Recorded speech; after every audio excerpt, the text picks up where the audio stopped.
Ikaw ba ay isang investor or isang first-time homebuyer na naghahanap ng property na walking distance lang sa malalaking establishmento katulad nito? Walking distance lang to sa pinakamalaking SM sa buong Calabarzon. Also, katabi lang nito ang Cavite Laguna Expressway. So ayan mga future home buyers and kabahay, kung yun ang hinahanap mo, sabay-sabay natin tapusin ang house tour na to.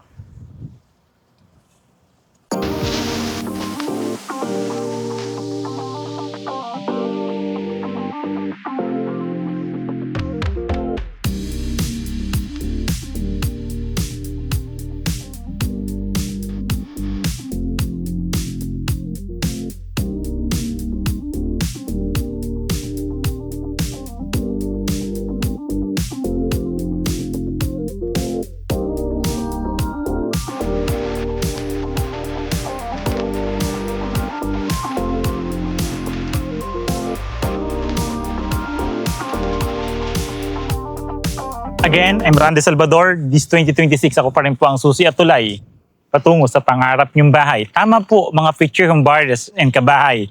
Investor ka man or first time home buyer, magandang i-consider to dahil isa ito sa pinaka malapit sa isang malalaking establishmento. Katulad nga po ng sabi ko, walking distance lang po ito sa pinakamalaking SM sa buong Calabarzon. Calax po, katabi lang ng community na to.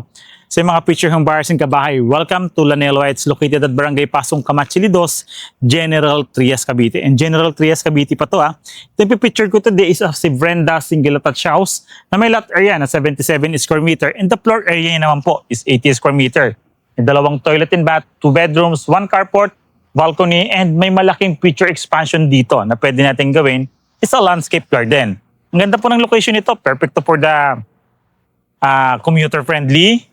And sa mga investor na naghahanap ng property na napakalapit sa Manila, napaka-accessible.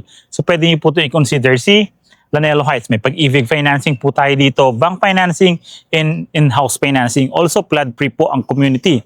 Tulad ng sabi ko, pwede mong lakarin ang SM General Trias, Cavite. Sunrise. Tara po, pasukin natin.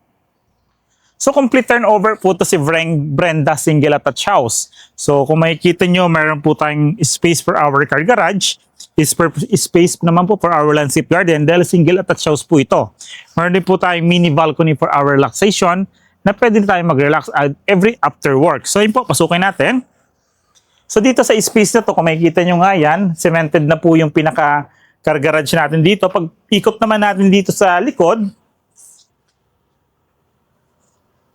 may space pa po tayong 2 meters dito sa likod. So yung sa space natin sa likod, pwede natin dito yung future expansion, laundry area, kitchen area, pwede po. So may mga outlets, may outlets na rin po tayo naka-red rito, di ba? Maganda to since dito nga po sa General Trias, boundary po siya ng Imus in General Trias, Cavite. Kaya malapit lang po ito sa Maynila. So yung gawa naman ng bahay natin dito is a conventional, so maganda rin po. So kung makikita nyo, bago tayo pumasok dito sa hindi siya nakaharap dito sa pinakaharap ng bahay natin, yung pinaka-entrance door natin. So yung entrance door natin, nakaharap siya dito sa car garage, which is okay din since hindi kitang-kita agad yung pintuan or kahit buksan natin yung pintuan ng buong buo, okay lang kasi dito naman siya nakaharap sa property natin. Hindi po doon sa kalsada. O, diba? Isa sa maganda rin naman dito kay Lanelo Heights. So may outlet po tayo dito weatherproof for our vacuum or any appliances na pwede natin gamitin dito or di kuryente. Okay po.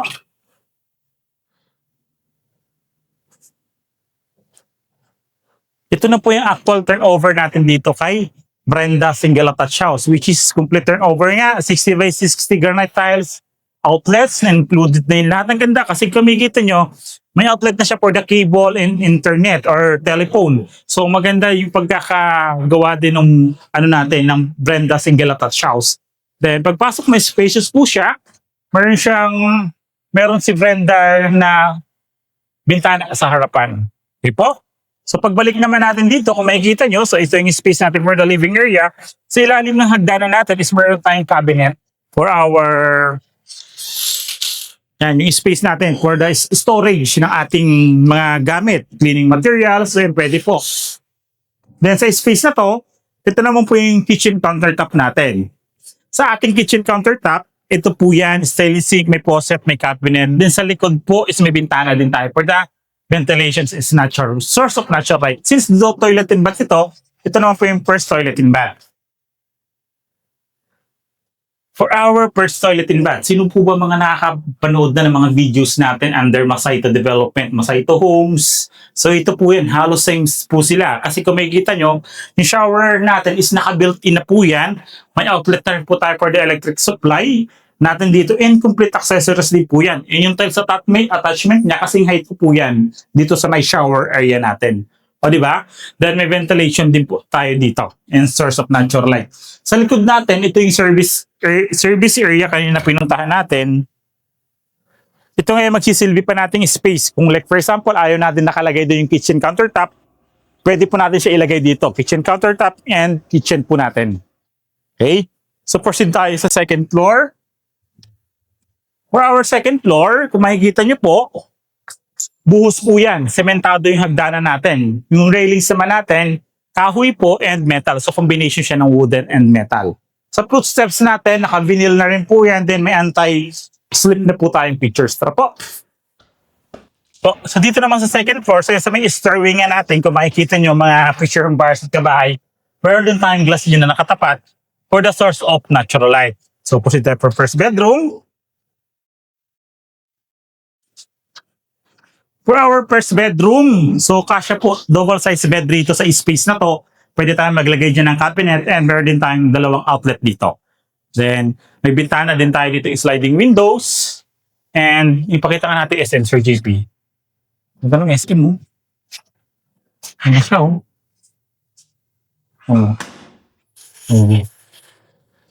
Ayun yung SM mo. So, yung mga picture ng bars and kabayan yung SM. Yan. So, ayun yung SM natin. So, ayun yung ongoing development ng SM. So, this 2026 po is possible na po yun mag-operational ng SM natin sa Gen 3, which is pinakamalaking SM yan sa buong Calabarzon. Diba? Ang ganda. Napakaganda nito kung mahilig ka sa mall or gusto yung parentan. Maganda since ang lapit niya sa mga major establishments. Second bedroom. For our second bedroom naman, kung makikita nyo, siya may access sa pangalawang toilet natin. Si master's bedroom, may sarili toilet in bath po. So dito, queen size, king size bed, kasyang-kasya po. Pwede pa po tayo makapaglagay ng mga built-in cabinets. So may dalawang windows din po tayo, which is sliding windows po yan. Di po. For our second toilet and bath, same size po siya doon sa pinakita natin sa baba.